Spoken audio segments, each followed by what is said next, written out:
Foundation में आपका स्वागत है। पिछले वीडियो में हमने सीखा कंप्यूटर क्या है, कंप्यूटर का परिचय। इस वीडियो में हम सीखेंगे कंप्यूटर का वर्गीकरण। कंप्यूटर को उनकी रूपरेखा, कामकाज, उद्देश्यों इत्यादि के आधारों पर विभिन्न वर्गों में विभाजित किया जा सकता है।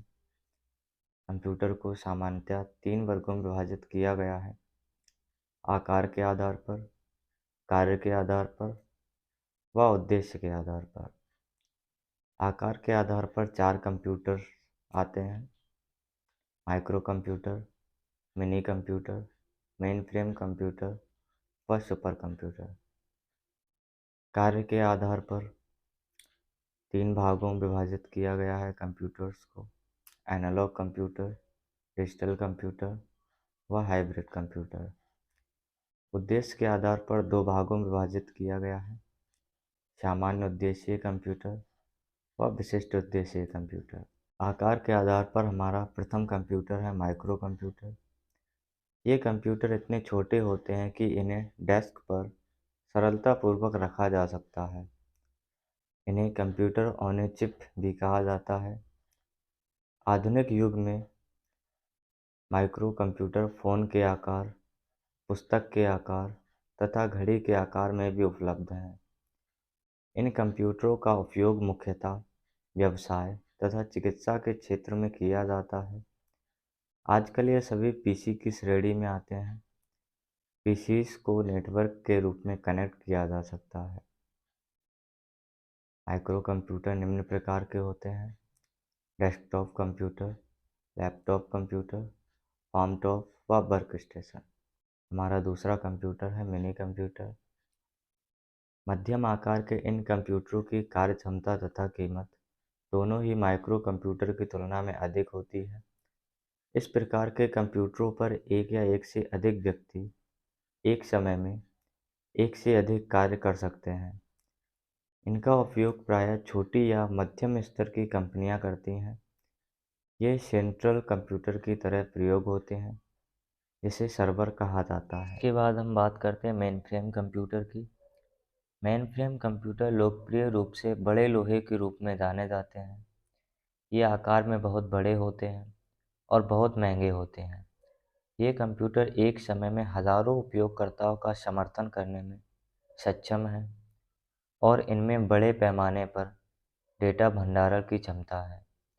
ये कंप्यूटर मूल रूप से बड़े संगठनों जैसे बैंकों, बीमा कंपनियों, रेलवे, एयरलाइंस आदि द्वारा ढेर सारे डेटा प्रोसेसिंग जैसे सांख्यिकी, जनगणना, डेटा प्रोसेसिंग, लेन देन प्रसंस्करण के लिए उपयोग किए जाते हैं और इनका व्यापक रूप से उपयोग किया जाता है क्योंकि इन प्रणालियों में उच्च प्रसंस्करण क्षमता होती है। कंप्यूटर के अन्य वर्गों की तुलना में इनमें अधिक प्रोसेसिंग क्षमता होती है। अब हम बात करेंगे सुपर कंप्यूटर की। एक सुपर कंप्यूटर उच्च स्तर के प्रदर्शन वाला कंप्यूटर है। ये सबसे शक्तिशाली और बहुत महंगे हैं।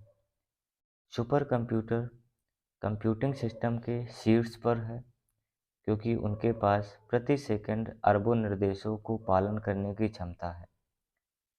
सुपर कंप्यूटर गणना के क्षेत्र में बहुत महत्वपूर्ण भूमिका निभाते हैं और कई क्षेत्रों में गहन कंप्यूटेशनल कार्यों जैसे क्वांटम यांत्रिकी, मौसम पूर्वानुमान, जलवायु संसाधन, तेल और गैस की खोज, आणविक मॉडलिंग और भौतिक सिमुलेशन आदि के लिए इनका उपयोग किया जाता है।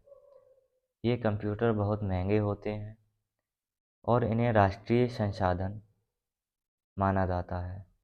इसके बाद हम बात करेंगे कार्य के आधार पर प्रथम कंप्यूटर एनालॉग कंप्यूटर के बारे में।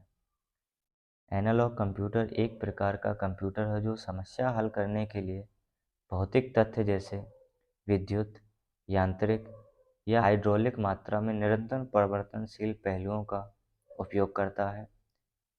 कुछ भी जो समय के संबंध में परिवर्तनशील है और निरंतर है, उसको एनालॉग कहा जा सकता है। ठीक उसी तरह जैसे कि घड़ी के प्रवक्ता द्वारा गोलाकार डायल के चारों ओर की गई दूरी के माध्यम से एनालॉग घड़ी का समय। इसके बाद हम बात करेंगे डिजिटल कंप्यूटर। डिजिटल कंप्यूटर संख्या के रूप में इनपुट डेटा लेते हैं और परिणाम प्राप्त करने के लिए उस पर अंकगणित और तार्किक संचालन करते हैं।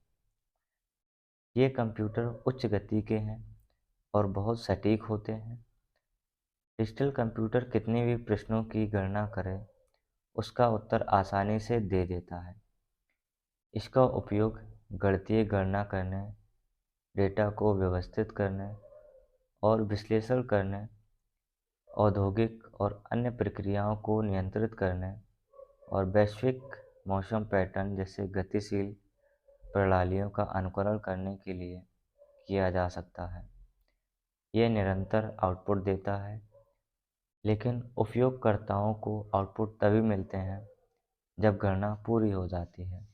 डिजिटल कंप्यूटर के उदाहरण हैं डेस्कटॉप, नोटबुक, वर्कस्टेशन, स्मार्टफोन आदि। अब हम बात करेंगे कार्य के आधार पर हमारा अंतिम कंप्यूटर हाइब्रिड कंप्यूटर। एक हाइब्रिड कंप्यूटर एक डिजिटल कंप्यूटर है जो एनालॉग सिग्नल को स्वीकार करता है, फिर उन्हें डिजिटल में परिवर्तित करता है और फिर उन्हें डिजिटल रूप में प्रोसेस करता है। ये कंप्यूटर एनालॉग और डिजिटल कंप्यूटर दोनों की तकनीकी प्रक्रिया को शामिल करते हैं।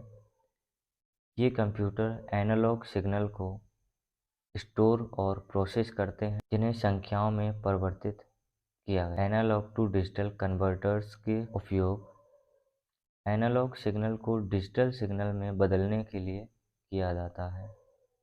इन कंप्यूटरों का उपयोग मूलतः रडार में किया जाता है। बात करते हैं उद्देश्य के आधार पर कौन से कंप्यूटर्स हैं हमारे। उद्देश्य के आधार पर हमारा प्रथम कंप्यूटर है सामान्य उद्देश्य कंप्यूटर। सामान्य प्रयोजन के कंप्यूटर सामान्य आवश्यकताओं जैसे गेमिंग, शब्द प्रोसेसिंग, इनवॉइसिंग आदि को पूरा करते हैं, जिनका उपयोग आमतौर पर घर, स्कूल और कार्यालयों में किया जाता है। हमारा नेक्स्ट कंप्यूटर है विशिष्ट उद्देश्य कंप्यूटर। विशेष उद्देश्य के कंप्यूटर विशिष्ट कार्यों को करने के लिए डिज़ाइन किए गए हैं। इनका उपयोग मौसम की भविष्यवाणी, अंतरिक्ष अनुसंधान, रक्षा अनुसंधान आदि जैसे अनुसंधान गतिविधियों के लिए किया जा सकता है।